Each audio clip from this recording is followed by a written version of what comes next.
Hello and welcome back to the Comic Lyra podcast, the podcast that does deep dives into the best, worst and middest of comic books, graphic novels and sometimes mangas, well probably not for a while, for reasons we'll get into. I'm your host, the soon to be known as Comic Stan, and with me as always is my prehistoric co-host, it's Jamie. As well as being prehistoric, I also have deja vu. Do you know why I have deja vu, Ryan? Did I use prehistoric before? No, but this is the second time we've done this week. Yes. I don't want to see this much of you. It's weird. It's almost like seeing each other outside of the podcast, which is just wrong. Like, why would we?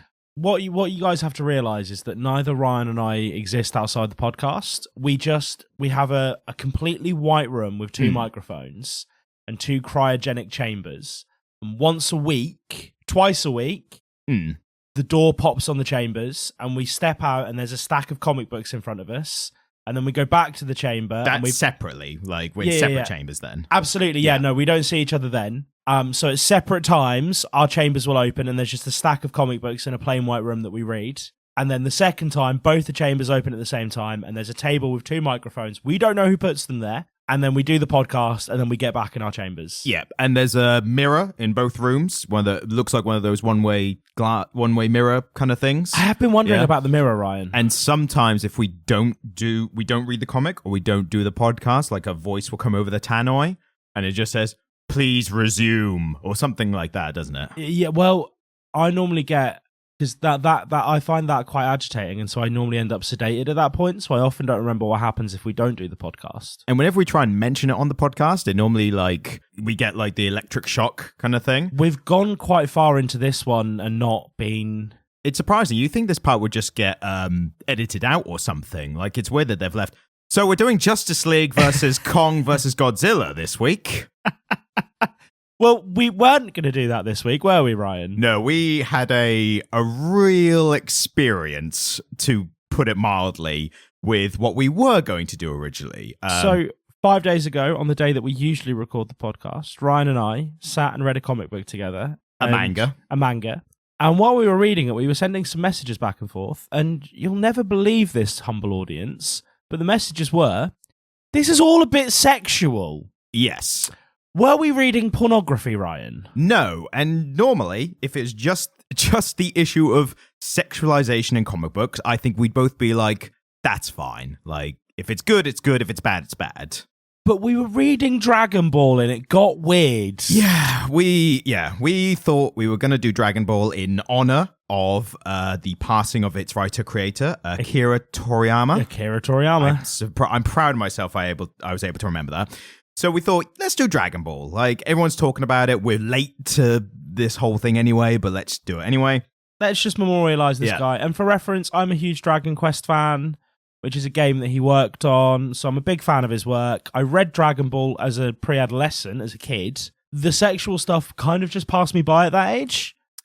Yeah, and then it wasn't even just the over-sexualization of the characters generally, one character in particular, the only female character in it. It was also the ages of the characters, which really made it an uncomfortable read. Yeah, it just got weird, and we recorded the episode, and we kind of listened back to it and went, this just isn't the content we want to put out. So we're doing a makeup episode today. Yes. I mean, we could have not said anything and just done this episode and no one would have known, but we thought it'd be add a little backstory lore to the podcast. I think the thing is, I'm bringing quite a lot of energy to this because it's the second time I've had to podcast this week. Yes. And like, maybe, whoever listens to this may not know, but get a buddy round, get like a Yeti mic in between you, pick a topic and talk about it for an hour and a half together. You'll realise that it's actually quite hard work. It's just a bit mentally taxing. It is. And we'll get into the comic very soon, but that was a topic that came up on the internet recently. I think it was, what's his name? Hassan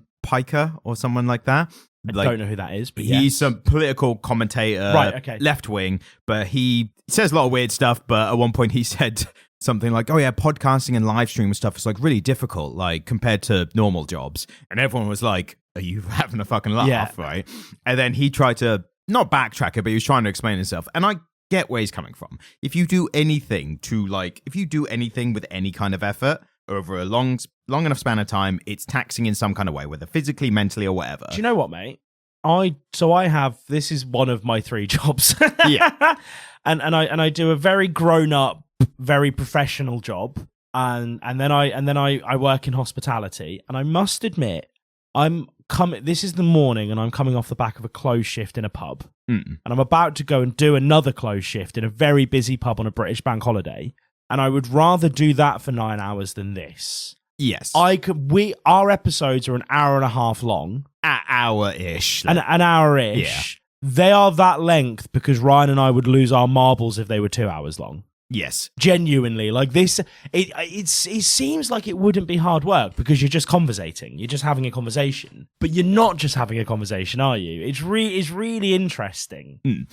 But the biggest difference is with this kind of work, talking about a very general scale, there are millions of people who are doing this for no money. They're like, including us. Including us. So it's definitely a point of like, most other work you would not do if you were not paid. Yeah. Like, we are doing this without pay. We do this for fun. Exactly. But it is hard work. Yes, it's fun. It's fun work as opposed to non-fun work. But all work is work, and all work sucks in different ways. Exactly. So now we've addressed that topic. We're doing an extra podcasting shift this week.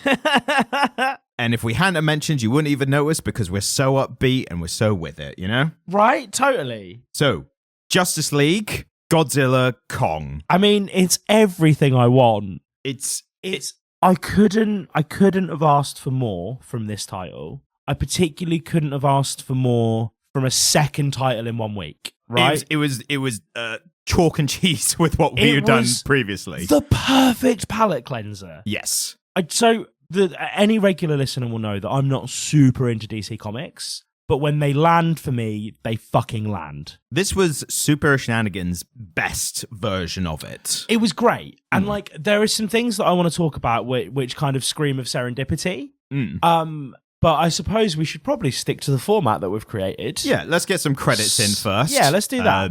Okay, let's go. Let's go. Written by Brian Buccellato. Artist Christian Duce and colorist Luis Guerrero. Okay. And a lot of backstory with some of these characters. We've covered DC to death, as we will in the future, but 2 new players entering the ring here with Godzilla and Kong. Not a ring I'd want to get into. I mean, they wouldn't even notice you if you're lucky. It's like getting in the ring with Nassim Hamed. He's just going to dance around you the whole time. If they don't notice you're there, then you're fine. As long as you don't get stepped on. That was a reference to 90s British boxing. I mean, I assumed it was boxing, and not having any relevant knowledge, I just passed by it.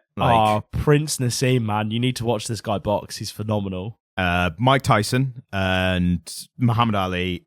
That's the extent of my boxing references. Right. Are you excited to see Mike Tyson absolutely take Jake Paul's face off? I think he's been paid to take a dive. I mean, because that's what's apparently has happened with every other Jake Paul opponent.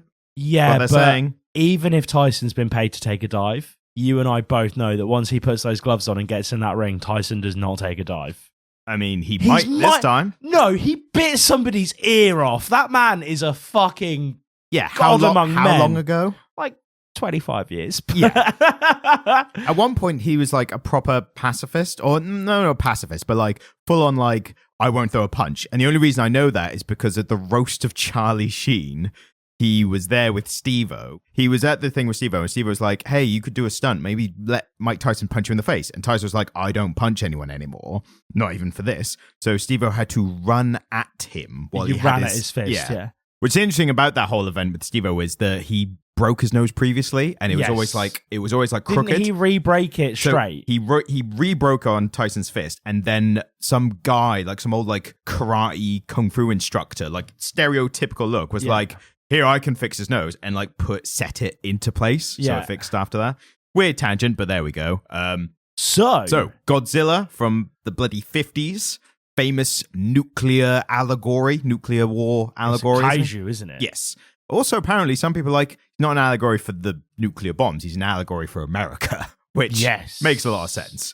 And King Kong from the 30s, so even older. King Kong's an American creation, isn't he? I believe so, yes. Yeah. So I watched a video of this recently about the original King Kong film, and apparently the creator of it, he had a dream where he imagined a giant ape on top of the Empire State Building. Which is dope. And then he woke up and he was like, well, I've got to make that. So he worked backwards from that, and it inadvertently created one of like most well-known fictional characters of all time. I mean, it is I mean, yeah, I get it though. Like, it totally works, doesn't it? I mean, it's been reworked so many times and so many iterations that, yeah, my original introduction to the Kong character was an animated TV show on like Fox Kids or something. And it was a guy who like could mind swap with Kong or something. And if you ask me, that's peak cinema. Like, so when he mind swapped with Kong, did Kong then can take control of his body? So they could. So he'd be like in a business meeting, and suddenly he's just throwing shit at people. So they could go into each other's. So mainly it was for like big kaiju fights. Well, yeah, like, makes sense. Kong's losing. I'll help him because I'm naturally smarter than an ape. It's like, well, all right, think big of yourself. All right, man. Guy. But then if they had to travel somewhere, he would then take Kong into his head. I think the whole body would like transfer into the mind of, or I don't know. I did not research. Of all the research I did, which was, as we've established, very little. But I did not research into that. You brought this up. I did bring it up. I introduced it and now I'm pulling it away. Like, I'm into this. Yeah. I want to follow this thread wherever it goes, Ryan. I'm invested. That'll be a Patreon thing down the line where we watch that TV show, along with the lost forgotten episode of Dragon Ball. Oh, don't. It's so bad. It'll be on the Patreon one day. It's maybe. just us skirting around a topic for 2 hours, Ryan. It was such a long episode as well. And originally we were like, all right, we'll cover it, we'll address it at the top, and then we'll talk about everything else. But you couldn't. It was everywhere. It was all through the manga. It permeated the entire thing. Right, yeah. Kong. So, I want to talk about Superman, Kong, and Godzilla because it's so good. So, starting with the arting. Yeah, so... Very DC house style for the most part. Not bad, but... Very DC house style. However, compositionally, I found some of the bigger panels quite interesting. The big splash panels. And if I'm going to use this phrase a lot, if ever there was a title to do this in, this is the one. Well, yeah, when you've got a bunch, particularly, so I think to sufficiently explain this, we need to dig into the story just a little bit, just to explain that there was Godzilla, Kong, a giant kind of Cthulhu monster, and a giant bat. Yes. Over various cities in the DC universe. And more even, too many to mention. And there was a page in straight square quarters showing all 4 of these kaijus over these cities, and they looked really good. Yes. Like, compositionally, they looked great. I think they really got across the scale of the issue that the superheroes were dealing with, but they also made these monsters look really terrifying, but unique and interesting. Even though we were looking at really well-worn tropes here, like, everyone's seen a Cthulhu monster, but seeing a Cthulhu monster... Technically, this was a Kraken. Yes. Yeah. Similar. Same deal. I mean, one's like a eldritch god, and the other is just like a Davy Jones pirates kind of thing. The other one's just a very big octopus from the sea.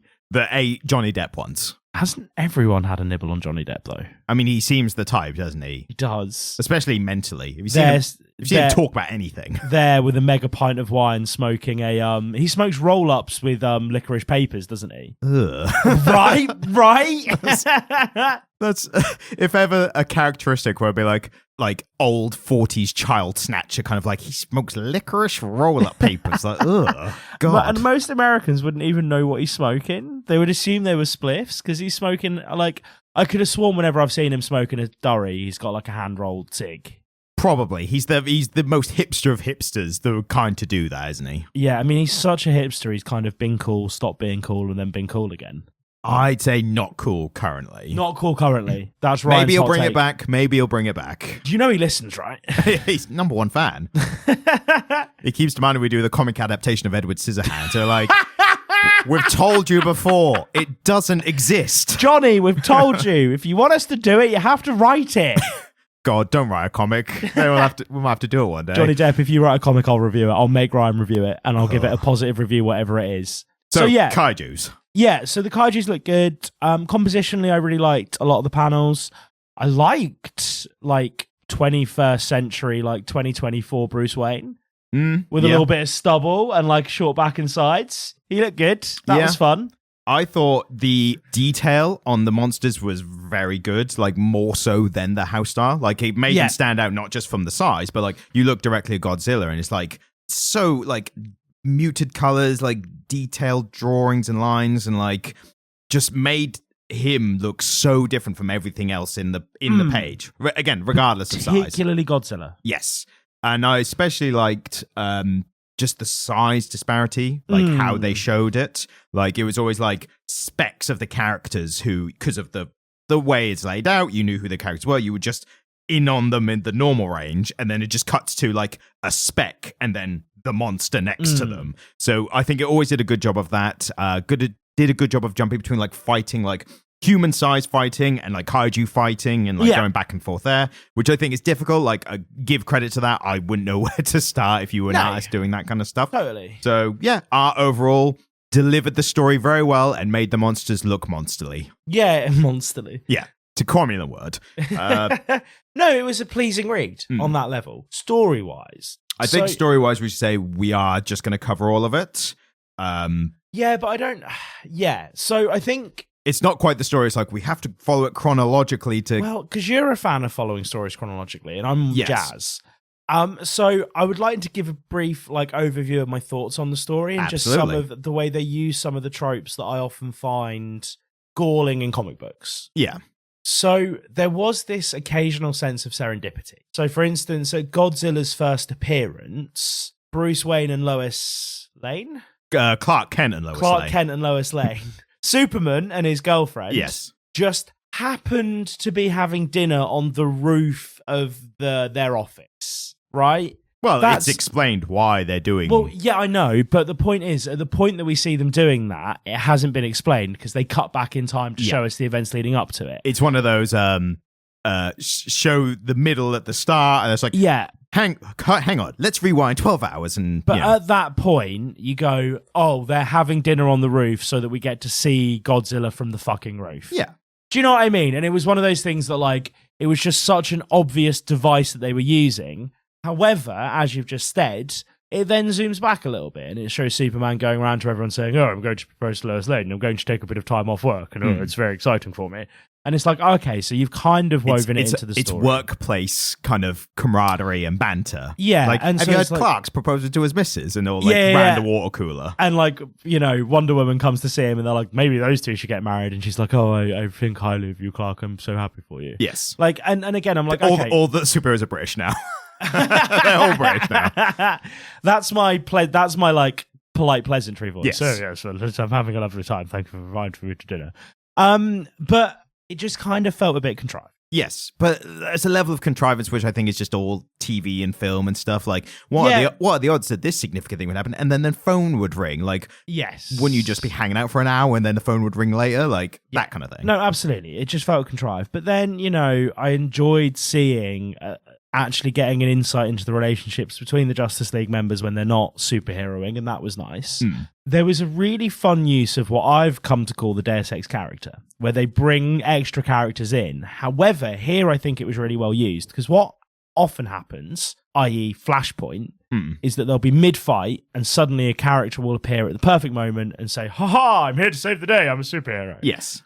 What happened here was they were like the big players, so your Supermans and your Wonder Womans and your Batmans were calling in other people from their universe, but we were seeing them get there. And so it gave it a real impending sense of doom, because you're like, fuck, the Bat family are all coming, but they're not all in the same place at the same time. And so they're kind of getting here in drips and drabs, and fuck, that person would be really useful right now, but they're not here yet. Yeah. And it felt realistic. Yes. I know none of this is realistic. Yeah, within their universe, within the rules of their universe. But it made it feel more reasonable, and it wasn't just like a big splash panel of the exact character you needed with the exact power set at the exact moment. Ha, I'm here. Yeah. It was like, oh no, the Bat family are coming, and I was like, well, the Bat family have this giant monster, and like Nightwing is just an old Robin, right? Yes, the first Robin. So he's just a dude with two fucking sticks. Yep. And like the Bat family are coming to help Batman fight this huge monster, and you're like, but they're all underpowered. They're all just normies. It's a giant bat. It's a giant. It is a giant bat. Which I made a note of being like, of course the giant bat would go Gotham, but it's a perfectly cromulent monster. I think that is explained. Somewhat. It's given a reason that we'll get into later. Dude, watching Batman fight a giant bat, totally there for it. I don't need an explanation. Like, that's just fun. And him and the Bat family take down the first kaiju. Well, they're the only ones to really do a good job. And I think there's this really fun thing that plays out where, so the Bat is over Gotham and then the Godzilla is over Metropolis, right? Yeah. And Superman and his lot are like, oh, we need to contain people and evacuate the city. And it's like, they're doing the Superman thing. And then Batman's like, you realize that it's weak to supersonic shit. I'm just going to make a supersonic thing and then we're going to blast it with supersonic stuff. And luckily they had Black Canary there, who is literally like a supersonic scream power kind of thing. But you see, while Superman is still busy trying to evacuate Metropolis, you just see the bat fall into Gotham. Yeah. And this is why car insurance is so much more expensive in Gotham than it is in Metropolis, Ryan. It's hard to... You think Metropolis would be the higher one because Superman has more big, superpowered battles. Nah, Gotham, man. Like, Gotham is... Gotham is the south side of Chicago of the DC universe. Yeah, so here's my... Or Philadelphia. Here's my theory. Car insurance... Or Nottingham. Don't go that bad. Car insurance, more expensive in Metropolis, because I think there's bigger fights, like with superpowered beings and stuff, and like being knocked through skyscrapers and all that bollocks. Gotham, life insurance more expensive. Because you've got Joker releasing bloody toxins that kill entire blocks and things like that. Yeah, I suppose. That's my theory. There's a higher risk of loss of property in Metropolis. Yes. But if you really want to get good and dead, or good and smiley for the rest of your life, reference to our short, you want to live in Gotham, right? Yeah, exactly. I think with the whole superheroes coming in and like the Deus Ex character. Deus Ex character. Yes. Trademark comic era. I've named that trope. Yes. I think what makes that far more acceptable here is that no one suddenly saves the day. No. Or even the moment. No. They turn up and they're like, all right, I guess when we're both now fighting this monster and it's still not really working. And like Supergirl kind of changes the tide of the fight with Godzilla. Like Superman is like, we're not talking about the core fact here. Yeah. That Superman goes down in this. Yes. Like he is making death saving rolls at this point. Yeah. And I think now is the point where I said we're going to get into all the 6 issues. It's 7 issues. Turns out the last issue isn't coming out the week of the film release, right? Godzilla Kong. Ridiculous. It's a month later. So we're doing 6 out of 7. Maybe we'll revisit the last issue. The film's just there to promote the comic? I mean, DC, it's all Warner Brothers. Yeah. It's meant to be corporate synergy. It's meant to be things working with other things and fuck off, right? SEO tie-ins fucking corporate and all that synergy. Stuff. We're not bringing any of that corporate bollocks into the podcast until somebody starts paying us to. It's the most insidious thing about it. It's already here. The corporate synergy it's coming from inside the house. It's you, isn't it? I mean, it's always been me. Ryan just starts buttoning his shirt up, putting his tie on. No, release like the Superman pull, but it's the Warner Brothers logo on a shirt. So your Superman t-shirt comes off and there's a suit underneath it. Yeah, but with Warner Brothers / Marvel / Apple / Microsoft. Don't make me ruin the pure white room with my vomit, Ryan. They'll just electrocute us anyway. It's fine. Yeah, this is true. So we're just going to get into the whole story of the 6 issues. We're kind of already into now. it. Yeah. Like, you don't need to tell them. They know what's going on. I'm more saying at this point, if you thought, I'll check it out now, stop here, go read 6 issues. Don't stop here. Listen to the podcast while reading it. Put it on mute so we're getting the play, and then just go back and replay it. Be a good consumer and absorb several types of media at the same time. Consume. Presume. So yeah, we're getting into again the whole thing. A lot of does it feel like fake out death thing with Superman? Because I mean, so Supergirl can always hear his heartbeat, and she stops hearing his heartbeat. Liked that part. That was cool. Like the Superman comic we read recently, the latest one, Superman can always hear 2 voices in the entire world, Bruce Wayne and Lex Luthor. Yeah, absolutely. And so, and it makes sense that they're both Kryptonians, and so their heartbeats would resonate on a certain frequency, and there's the only 2 of them in a fucking universe devoid of Kryptonians now, so it makes sense that would happen. That didn't strike me as superhero shenanigans. Actually, that really upped the ante. Yeah. Because you go, fuck, what is wrong with Kal? Yeah. Where's Kal-El? What's going on? So my whole thing with that, I kind of pros and cons, right? Pro is having Godzilla kind of knock out Superman as much as he did. I thought that was a great scene. It not only them trying to fight Godzilla and not getting anywhere, like that made Godzilla strong, but also him basically taking out Superman made him really strong as well. I love the portrayal of Superman in this. I love that at the beginning, he's very kind of like, oh, thanks guys, shucks, and, you know, just trying to do my best, whatever.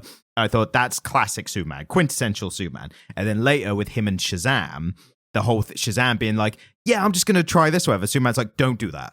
And then when it goes wrong, Superman's like, listen to me next time. So he's that stern dad. That the authoritative. I mean, Shazam's such a fascinating character for me. And I think we really get a sense of that here because... he's a kid. Well, he's a kid. Yeah, totally. Yeah. This is it, isn't it? He's a kid in essentially Superman's body, right? Yeah, essentially. Like, he's not as powerful as Superman, is he? But I think he's close. It's always, you know, what iteration are you reading kind of bollocks. But I think generally he is quite close. I mean, he's pretty badass. Yeah. But again, he's that kid's kind of like, yeah, I'm just going to go for it. And so the other thing is, this is just a kind of lore question, like a Shazam question. Sure. My experience of Shazam comes exclusively from that one comic we did that had him in it. He was in Flashpoint. He was in Flashpoint. Yeah. And the trailers for the film that I didn't see. Yeah. Sorry, barely anyone did. Really? Was it that bad? The second one didn't do well, no. I thought he was a bunch of kids, not just one kid. Yeah, so he's one kid. But he has this, so he's a orphan in a kind of adopted foster family, and he's got all these foster brothers and sisters. And then what happens is he, especially in the first film and a lot in the comics, he extends his power to them. So he basically gives them his power as well. Right. But the whole thing with Shazam is the Shazam powers. It becomes from like you have the strength of, I can't remember the names. They're like Greek gods, like the speed of Hermes, like that kind of stuff. The wisdom of whoever the wise Greek god is. So he's got like 7 of those. Well, yeah, none of them. Probably Zeus, but... maybe Zeus. But he's got 7 of those aspects, the strength, speed, blah, blah, and lightning powers from whoever as well. So with the brothers and sisters, he gives them each an aspect. So they have that same activation, say Shazam, lightning, become the super god, but they each have an aspect of it. So that's roughly what I know it as. Right, so he kind of splits it down for them. Yeah, and he still says Shazam, but like, he's just kind of giving it to them as well. But with the whole Superman death thing, like, again, Godzilla taking him out, make Godzilla very strong, pro wrestling rules, like, it got Godzilla over. And I thought, that's great. Then they started doing this all like, oh my God, Superman's dead. And I was like, immediately I was reading like, no, he's not. Like, shut up. Like, this is, they're not going to waste the death of Superman again on the Godzilla Kong tie-in. It's like being like, oh my God, Batman's died in the Marvel in the Teenage Mutant Ninja crossover. In the Teenage Mutant Ninja Turtles crossover, he eats a bad pizza and dies. He's just dead now from forever. Like, so as a reader, I was like, why are you bothering with this? Like, they didn't have to do the whole like, oh my God, I liked it. I really thought it up the ante. I think I've read too many of them. They've done it too many times. So I've not read a lot of Superman. Yes. But like any character, like how many death fake outs, it happens all the time. That's the problem. And it's just all you need to do. You don't, the characters in there, they're dealing with a lot. Just don't have them be like, oh my God, he's dead. Just have them be like, oh my God, he's seriously injured. We don't know what's going to happen kind of thing. Like they could have done all the same stuff. They could have had them worried Ryan, about him. You're having a fight with Godzilla, right? And one of your friends goes down and you stop being able to sense his heartbeat, which you can always sense. Yep. Your first thought isn't going to be to fly over to him and go, oh no, he's seriously injured. You'd say, fuck, he's dead.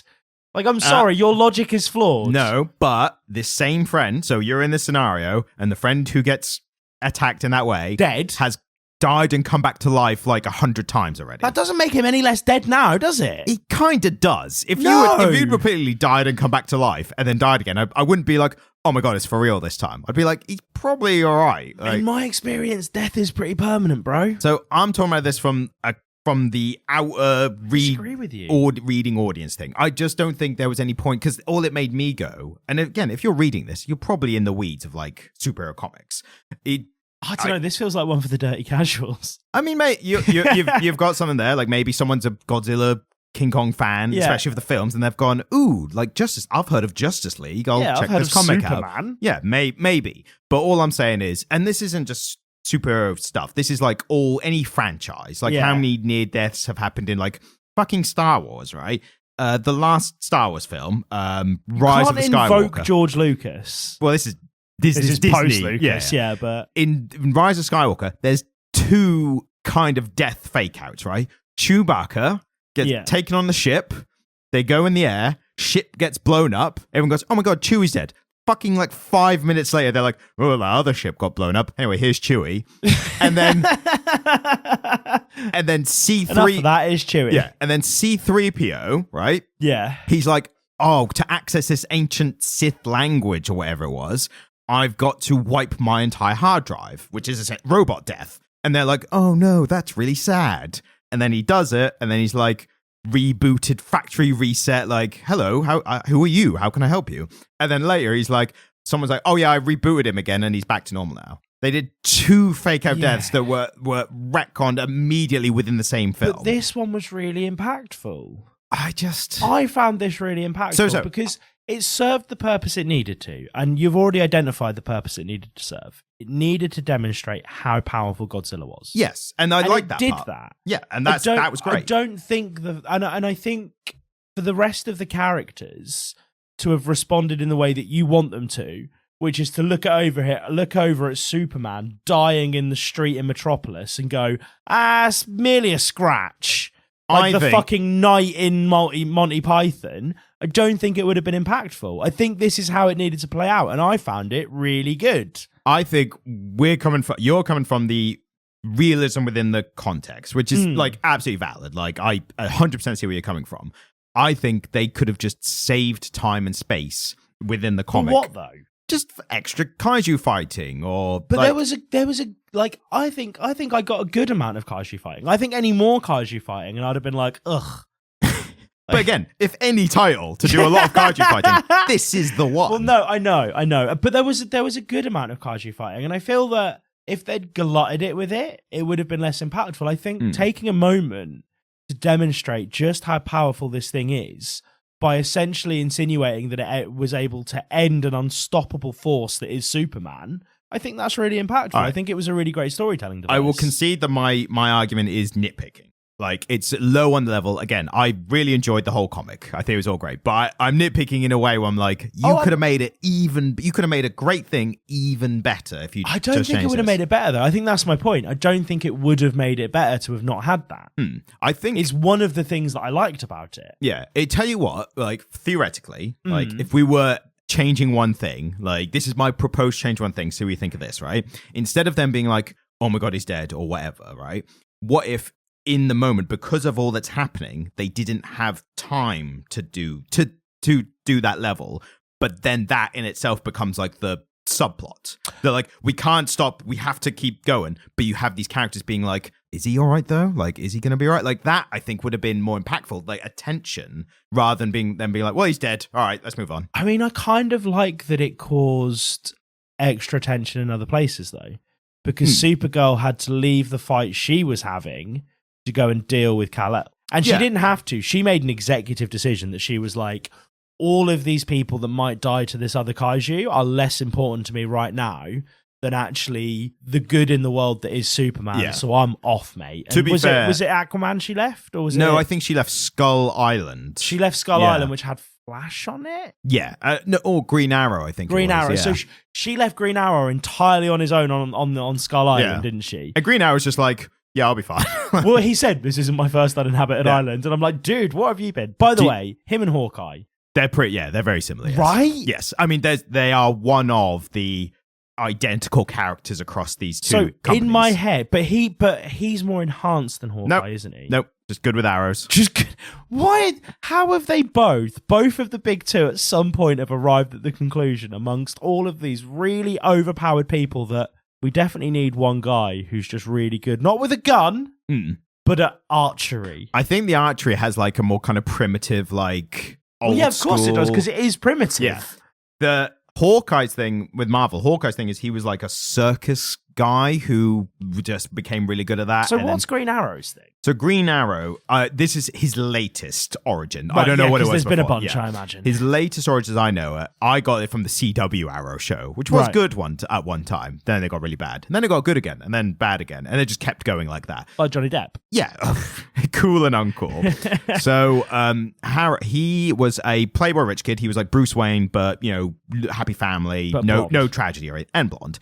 And then he is on a cruise with, I think, his dad or something. And then the cruise gets kind of capsized and he washes up, sole survivor, on a deserted island. So, well, that's the reference then, isn't it? Exactly, yes. And then on the island, he meets like a stowaway guy who fights with a bow and arrow, and he learns from that. And he basically learns to become a superhero. Like, it's in that scenario where it's like, and this island's like off the coast of China, and there's like mercenaries on there. It's like out international waters kind of things. So there's all kinds of illegal shit. And they put him in a position where he's like, you either become basically Batman or you die. Like, those are the two options. So he, becomes like that. So yeah, that's Green Arrow thing. Hawkeye was just like, you're really good. You want to join a circus? So you're even better. Do you want to join the Avengers? It's quite a career path, isn't it? Yeah, I mean, well done to him. From not a lot to the circus to being an Avenger. And he's a fully fledged Avenger, isn't he? Yeah, he's one of the core, yeah. I think Green Arrow, for me, I like the comparison of him to Batman, because he's kind of a bit more of a fun, bantery Batman. Like, he's less serious. He's very capable. They've had fights before where I think they've come very close. And really? Yeah, he's like very close on par. I liked in this, he gets a fight with a bunch of League of Assassins, which is just there for reasons where I think we find it in the 7th issue. But he gets in a fight with them, and I like that he's sneaking along, and he's got that inner monologue going. Not barely any monologuing or inner monologue. Here. Yeah, nothing here. Great aspect. Fantastic. Yep. Very refreshing. All in the dialogue. Yeah.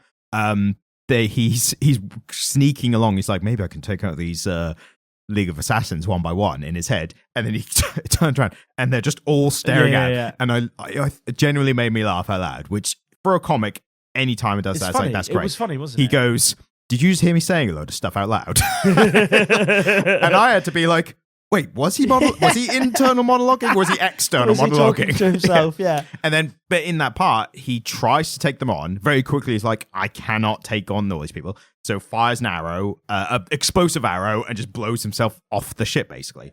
But I just love that Batman is always like, no, I've got this. Like, it's fine. I always win. So, Green Arrow's just like, I'm overwhelmed. I'm getting out of here. I think this is a good time to talk about the antagonists. The Rogues, are they called? So I can see so it's the Legion of Doom is the main one. So Legion of Doom is literally just a collection of villains, normally run by Lex Luthor. The Rogues are some of the characters who were there. Right, so, cool. Makes sense. Captain Cold, I think, is the main one. Yeah. But they are Flash enemies, basically. Right. And then the Toy Master. Toyman. The Toyman. Yes. Toy Master is a chain of British toy shops from the 90s that's no longer there. Toyman is, I think, a Superman enemy. And I think the reason is he would attack Metropolis with like giant monkey with the symbols or stuff like that. Like, He dumb. Yeah. He's so dumb. I made a note of one of the lines. Lex Luthor literally saying, to Toyman, allowing you into the Legion was my greatest mistake. Yeah. And this is a guy who constantly loses to Superman. So think of the ground that covers. And the one thing I really liked about this, we've talked a lot about like quippiness, like that kind of level. I thought with this, the level of quippiness was perfect. They were genuinely quite funny. They were funny. It was good quips, but it only happened in the quieter moments. I really liked when they were having that initial meeting. And they were all workplace banner. Yeah, they were all sat around talking, and obviously we'd just seen everybody. Oh yes, well, congratulations, Superman! I'm so proud of you for getting married. And then they turn to each other, and they're all bickering, and somebody says, "Is this the difference between us and the Justice League, that they actually get on?" Yeah, I thought that was a really well timed little joke. These are generally funny dialogue, like funny jokes, but again, like in the quiet moments, that's when it happens. As soon as the big stuff happens, like all serious, everybody gets to it. And that's I think where the quippiness overdoes it in this like the Joss Whedon kind of Whedon-esque dialogue. It's when serious shit's happening and people still quipping. And again, certain characters, that defines them, like your Robert Downey Jr. Iron Man or Spider-Man across everything, Deadpool.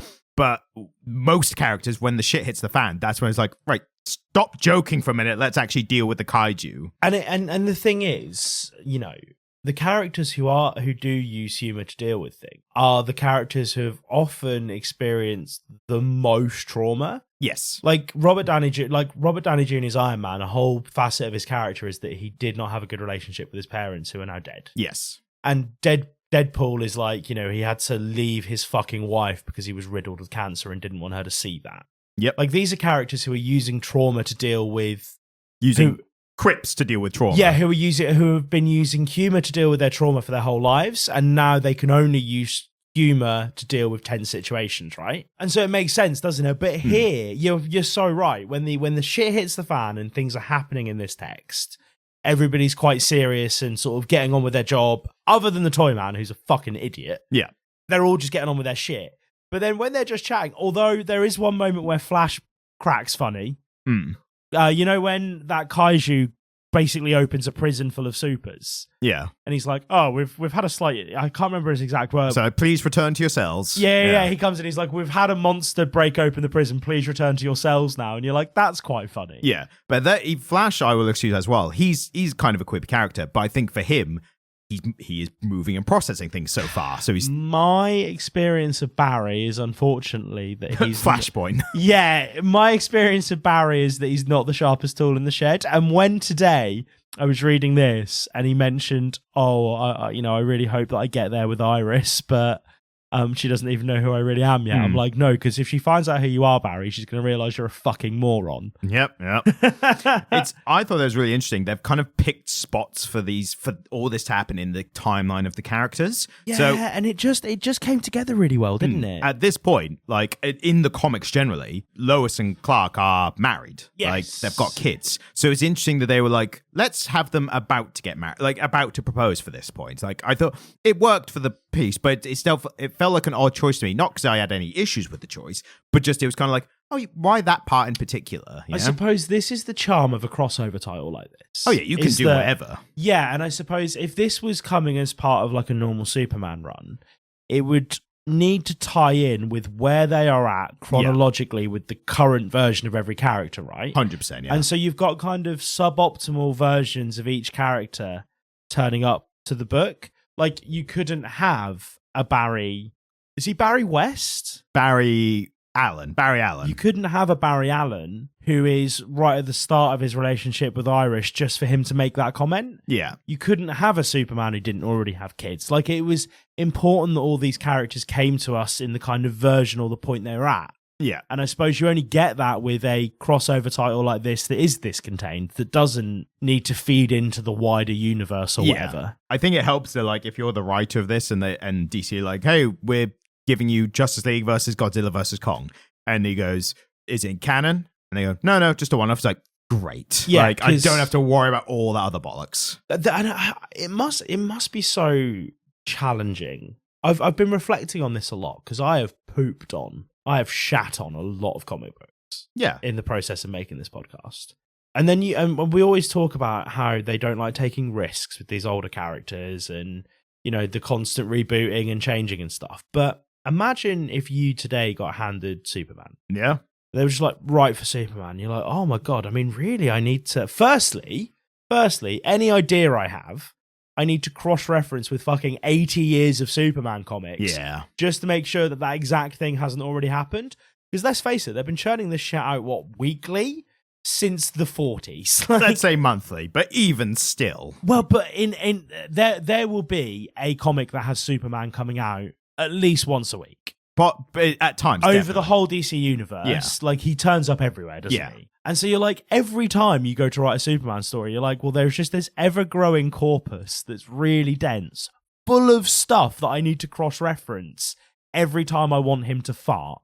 Yep. It's mental, really, when you think about it. Like, just the scope and breadth of this thing now. And what's interesting with this as well is, like, we're talking about the levels of, like, the power levels, like, especially getting Godzilla over and stuff. So the reason I bring that up is there's been comics in before, like, I think of Infinite Crisis or Crisis on Infinite Earths, that's the one. Yes. Where Superman has, like, pulled planets into places or whatever. So if you use that as the upper benchmark, like, if you go on, death battle where it's like we put Superman against Goku. It's like here's the two instances where they were the most powerful ever, and it happened for 5 minutes like 10 years ago. I mean, if recent events are anything to go on, Goku would just walk up and pat his genitals just to make sure first. Yeah, just to make sure. And if you don't know what we're talking about, it's a reference to the original Dragon Ball manga. Don't read it.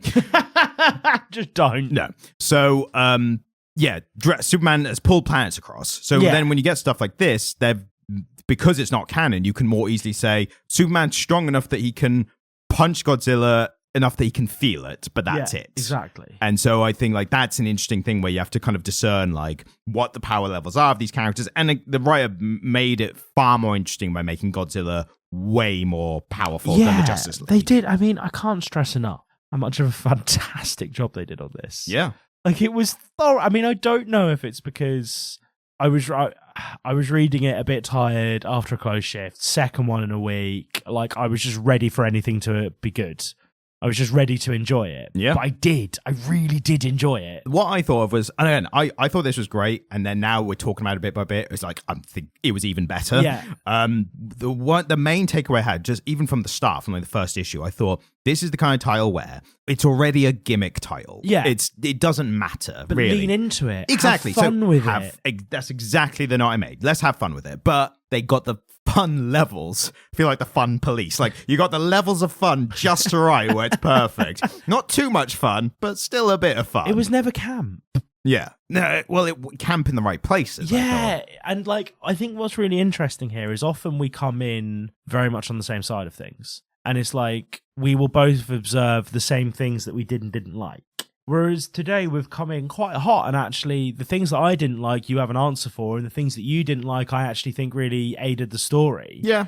We've both clearly, and we've both interfaced with this on a different level, and we've enjoyed it for different reasons, but we've both enjoyed it. Yeah, it was just a laugh. Like it was just this is what superhero stuff should be. I think it's been weighed down by like the nitty gritty, like dark realism, like especially Batman is like the core of that. And they've tried to make everything like that, like dark and gritty and whatever. Yeah. And Superman is one of those characters where he should be this level of fun. But again, he was stern and like a firm but fair dad at points. Like they nailed the characterizations just right. And Batman was great. Yeah. Although they did a couple of character assassinations. One was a Red Hood. So if you don't know him, he's the guy who shoots the bat creature in the eye, basically. Yes. So is he a former Robin? He's the Robin that got killed by Joker. So he got... Well, that didn't last very long, did it? No, he got brought back by the Lazarus Pit. So right.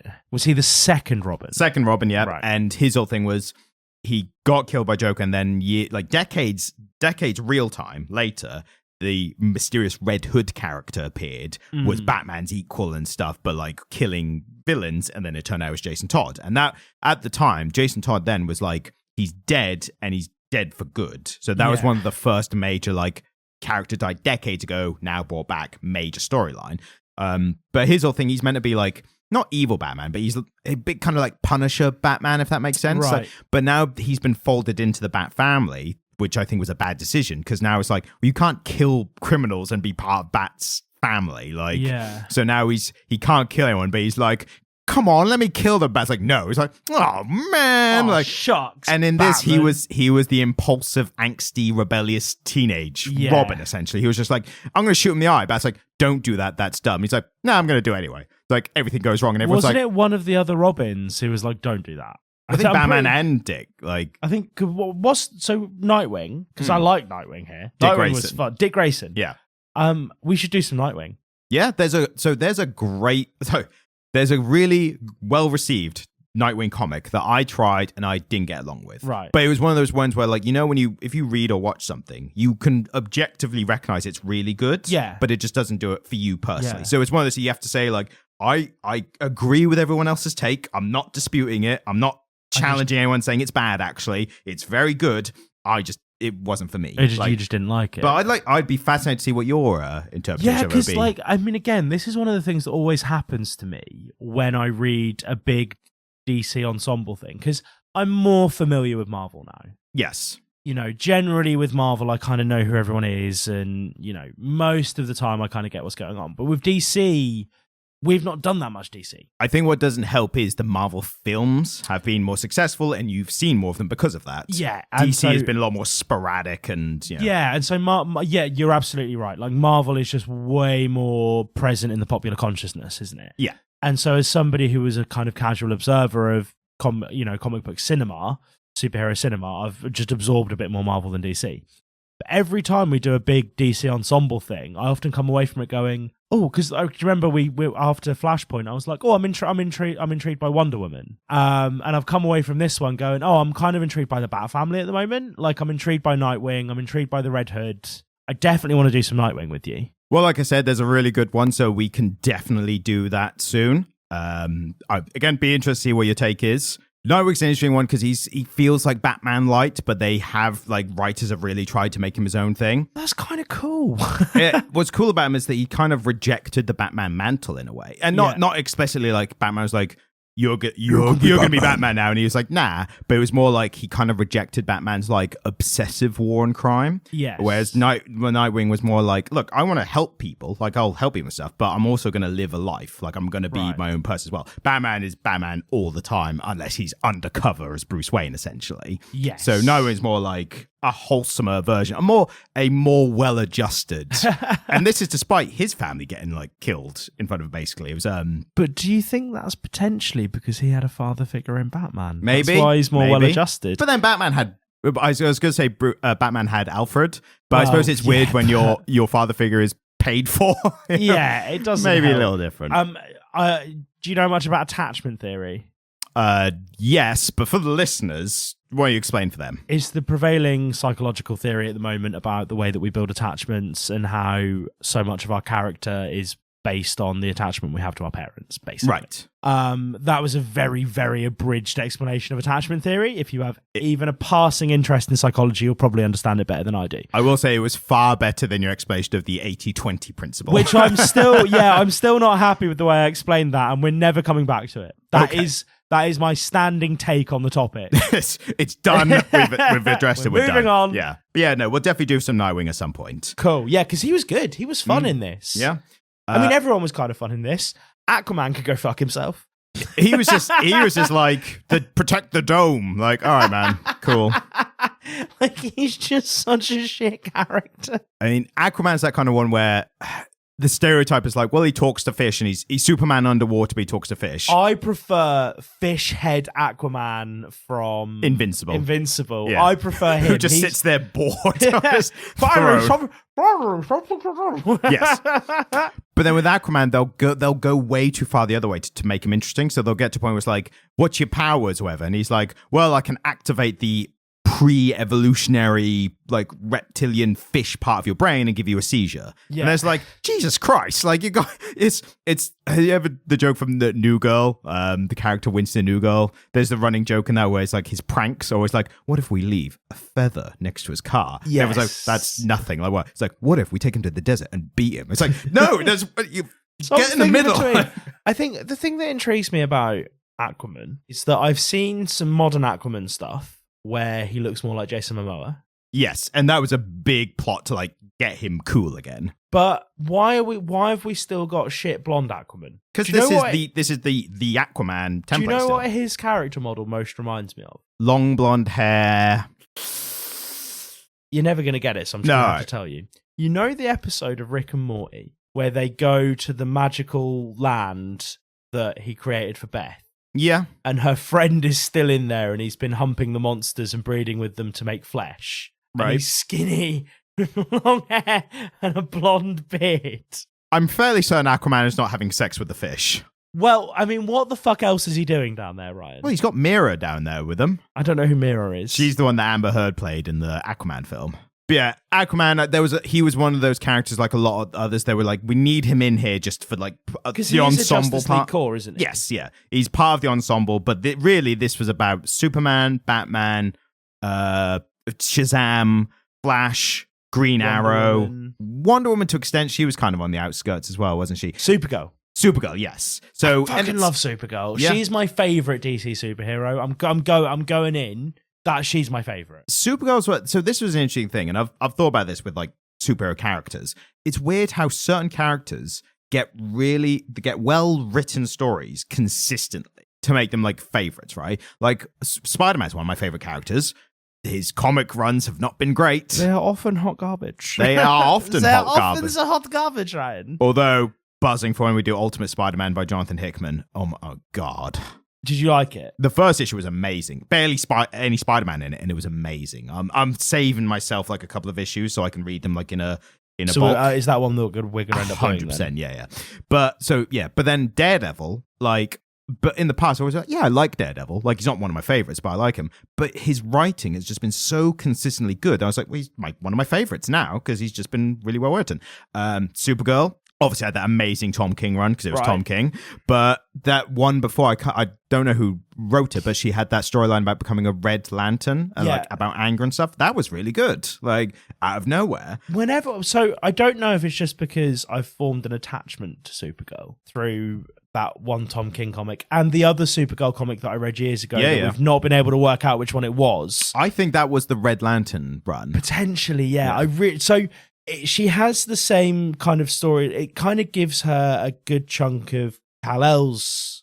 I quite like calling Superman by his Kryptonian name now, just because I know it. Yeah, I know it, and it's like, oh yeah, Kal-El and I are actually. You're not a real comic book fan unless you know Superman's real name. This is it exactly. Like, I do this now.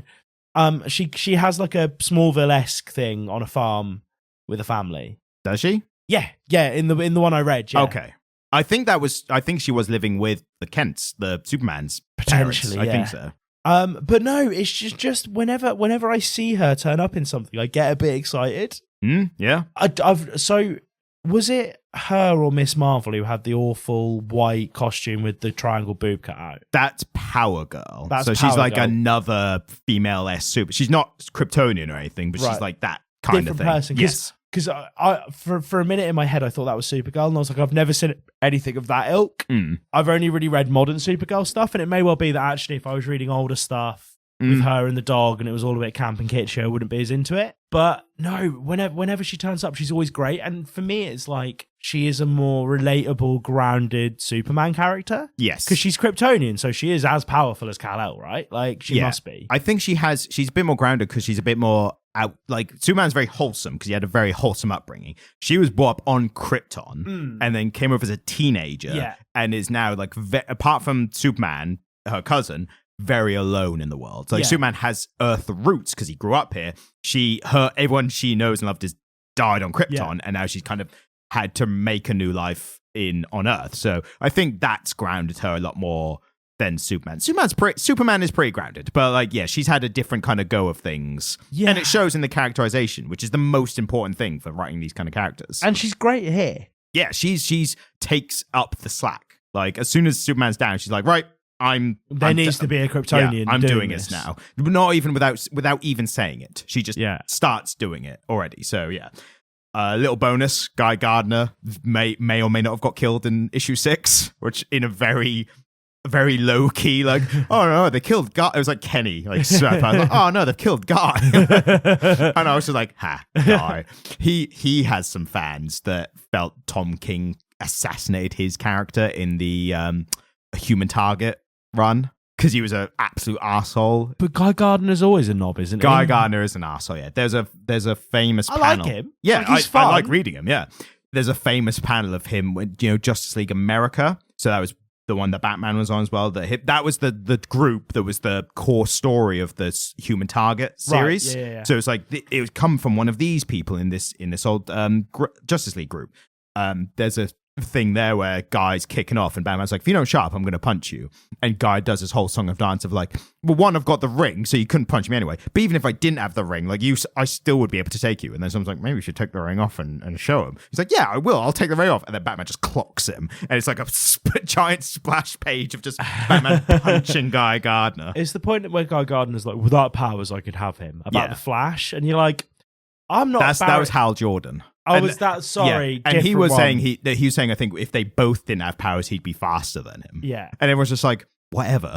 Yeah. Who cares? He does have powers and you're not. Yeah, Hal is a cocky arsehole. Like, that is his character. Right, Because his okay. whole thing is, like, the Green Lanterns are willpower driven. It's like, you have the most willpower of anyone, so here's the ring. So they have to be a bit arrogant. Yes, and he was also a fighter pilot. So he was basically Tom Cruise in Top Gun. Top Gun, yes. I was thinking of Maverick, and I couldn't remember what the original one was called. Yeah. But yeah, he's basically Top Gun Tom Cruise, who becomes a superhero. Not a guy you want to be buds with. I get a bit lost with the Green Lanterns because there's just so many of them. They all look the fucking same. I mean, it's the colors is the main thing. You have to, as long as you know the colors, like, that's fine. Yeah, green is good, red is bad. Yellow is bad. Yellow is bad. Yellow is fear, whereas green is willpower. And red is anger, right? Yes.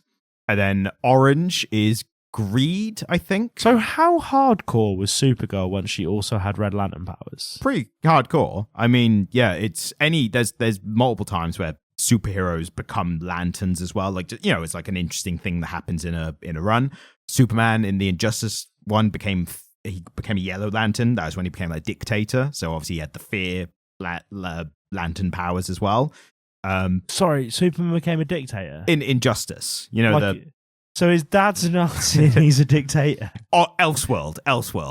Yeah, different Can time. we read that one? That sounds great. Injustice is fantastic. Is it good? Yeah, it's great. So is it a long run? It's a long run, yeah. But what's so good about it is it was literally just meant to be a comic tie-in with the video game. Okay. So the video game was like, we're doing a Mortal Kombat style versus Justice League, so we need a reason for these characters to be fighting each other. Like, if you have Batman versus Batman, it's like, all right, so there's another Elseworld, and Superman's become a dictator in that one. And then we have our main characters will go into this other universe, and that's why you have characters fighting each other. And the same, like Superman fighting Superman. So then they were like, well, we should do a comic tie-in explaining the backstory of why this world is how it is. So yeah, we'll just churn one out. And it's literally one of the best DC comics I've ever read. Like, it's insane. It had no right to be as good as it was. They didn't care about it, so it came out good. That's what always happens, isn't it? Yeah, it's fantastic. So yeah, I think we've covered enough of it. I'd say we've had a good run into it. Yeah, I mean, I think what has been the most fun and interesting for me in this episode is just having a chat with you about DC and our feelings about certain characters and stuff. Oh, almost forgot to mention Cosmic Treadmill shout out. Was there? Yeah, they were building the Bat robot. Oh, yeah, of course. Yeah, of course there was. And someone was like, yeah, I'll get the Cosmic Treadmill or whatever. And I was like, Jamie's going to love that. That I thought was so good as well because the line Lex Luthor, like, he encapsulates the reader's perspective where Lex Luthor has Mecha Godzilla, famous Godzilla antagonist. He's built one. And then he's like, yeah, I've got a giant robot now, so I'm going to fuck up the Justice League. And then he sees Batman's robot. He's like, of course Batman's built a robot. Like, I built one. Of course Batman's built one. Yeah. And I think that is it's a good version of hanging a lantern on it. That's that, like, something wild, like crazy's happened, but your character comments on how crazy it is. Yeah. But it's just him. Of course Batman's built his own. But at least it does justify it. Batman didn't already have one. He was like, I'm going to build one and I'm going to use the Flash to make it really quickly. Yeah. So that explained it. And it was cool. Yes, it was fun. And then the Lanterns made their one, and it was like, all right, this has turned into bloody Power Rangers. Yeah, it did get a bit of Power Rangers, didn't it? But again, who doesn't want to see mechs fighting Gaijus? Like, it's fun. That was the whole premise of Power Rangers, isn't it? You know what this was better than? It was better than Pacific Rim. Right. That's going to be the title of the episode. Late Stage Syphilis was better than Pacific Rim. Yeah, I actually didn't even see Pacific Rim. I just assumed this was better. Yeah, no, I'm looking forward to the last issue. Yes, we'll come back to it. I'm going to read the last issue. Yeah. But I had fun with it. I enjoyed it. This was the perfect makeup episode for the Lost episode. Yep, which may or may not get released one day. It's never getting released, Ryan. I will come in this flat, this plain white room with 2 cryogenic freezing capsules in it. Yes. And ruin. I will smash that laptop before I let you release that episode. The doctors will just electrocute you anyway first. Exactly. And by the way, this isn't a real podcast. This is a behavioral experiment, social experiment. Don't tell me that. I have an anxious disposition. No, it's like, obviously, well, you don't really put these on the internet, do you? I wouldn't be able to tell you one way or the other because they would just electrocute me and reset the episode before I'd get a chance to. Yeah. So anyway, this has been Justice League versus Godzilla versus Kong. Let us know what you thought about it. And Also, quick shout out. Did get another lovely comment from YouTuber Really Good Morning. Their name is just a bunch of letters and numbers, but they commented they got mentioned in the last one, if just a bit. So here's a proper mention. And if you have any comics or mangas that you would like us to cover, let us know. We'd be more than happy to visit any comic except Dragon Ball. Except Dragon Ball, for obvious reasons. Thank you so much for listening. Our YouTube shorts are fun. I like them. Ryan makes them. He spends lots of time on them. You should go and watch them. It's Comic Literate Podcast. At gmail.com? No, that's not the YouTube. Comic Literate. Yeah, were you not listening to a word I just said? No, I was doing something else. You should Ryan's been text messaging this entire episode. I'm calling you out. Filibuster. So yeah. The YouTube is Comic Literate Podcast on YouTube. Yes. Go look at it. It's great. But I've heard rumours on the grapevine in the office behind our cryogenic chambers that behind the mirror, that the next time we get released into the White Room, there might be a camera there for us to play with. Really? Yeah. I've not heard of this. Or at least some kind of device that can allow us to make video content. Let's say that. So you never know, guys. You'd better go and subscribe to the YouTubes because they're good. There might be some good shit there soon. Thank you so much for listening. It is always a pleasure doing this for you, and I hope you have a wonderful night. Thank you. Goodbye.